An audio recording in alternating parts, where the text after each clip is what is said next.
സർവത്ര ഗോവിന്ദനാമ സങ്കീർത്തനം. ഗോവിന്ദ ഗോവിന്ദ. ദശകം 13. ഹിരണ്യാക്ഷവധം.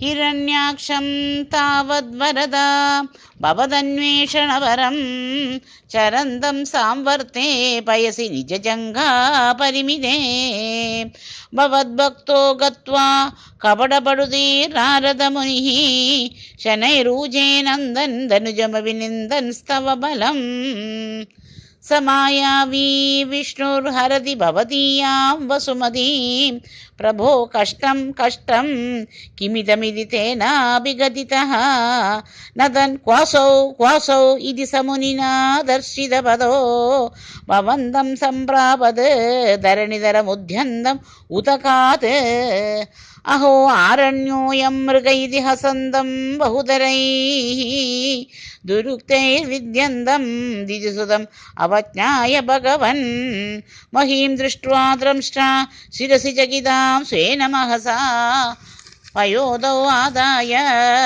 प्रसभमुदयुङ्क्ता मृदविधौ गदाबाणौ दैत्ये त्वमभिः गृहीत उन्नतगतो नियुद्धेन क्रीडन् घटघटरवोद्गुष्टवियदा रणआलोक उत्सुक्यात् मिलति सुरसङ्गे द्रुतममुं निरुन्ध्या सन्ध्यातः प्रथममिति दात्रा जगदिशे गदोर्मध्ये तस्मिन् तव खलु गदायां दिदिभुवो गदाघाताद् भूमौ जडिति पतितायाम् अहहवो मृदुस्मेरास्यस्त्वं धनुजकुलनिर्मूलनचणं महाचक्रं स्मृत्वा करभुवि ददानोरुरुचिषे ततः शूलं कालप्रतिमऋषि दैत्ये विसृजति त्वयि छिन्दत्येन करकलितचक्रप्रहरणात् समारुष्टो मुष्ट्या सकलविद्युतं स्वान् समदनोत्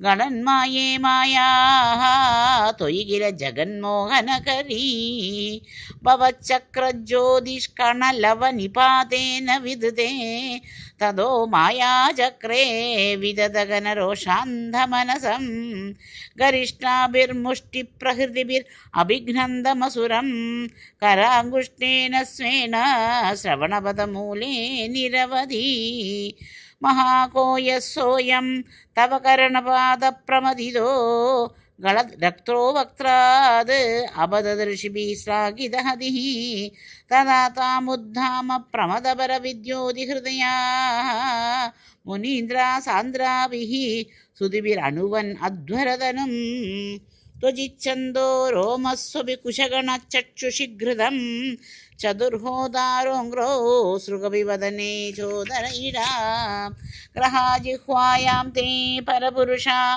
कर्णे च चमसा विभो सोमो वीर्यं वरदा गणदेशेऽप्युपसतः मुनीन्द्रैरित्यादिस्तवनमुखरैर्मोदितमनाः महीयस्या कीर्त्या विमलदरकीर्त्या च विलसन् स्वदिष्णं सम्प्राप्तः सुकरसविहारी मधुरिवो निरुन्ध्यारोगं मे सकलमविवादालयपदे श्रीहरये नमः.